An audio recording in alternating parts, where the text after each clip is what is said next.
yeah.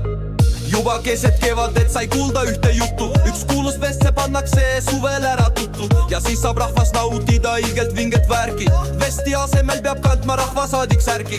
Kogunema hakkas rahvas juba üsna vara, et näha kuidas leeki võtab presidendi Sara. Ja toodi juurde kütustki ja tulehakatust ja joodi koduõlut kannust nii et maa on must.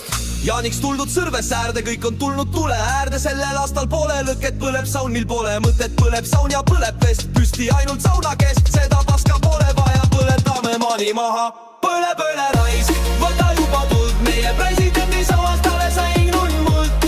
Põle, põle raisk, põle mani maha. Põletame vele sana ja ta varastatud raha. Põle, põle raisk, võta juba tuld. Meie presidendi sauast alles sai null-muld. Põle, põle raisk, põle mani maha. Põletame vele sana ja ta varastatud raha.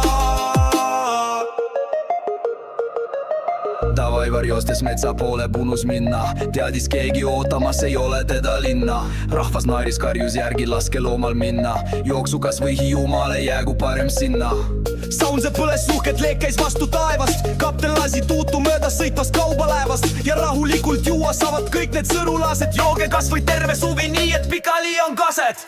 Jaaniks tuldud Sõrves äärde, kõik on tulnud tule äärde. Sellel aastal pole lõket, põleb saun, mil pole mõtet. Põleb saun ja põleb vest, püsti ainult sauna kesk. Seda paska pole vaja, põletame mani maha.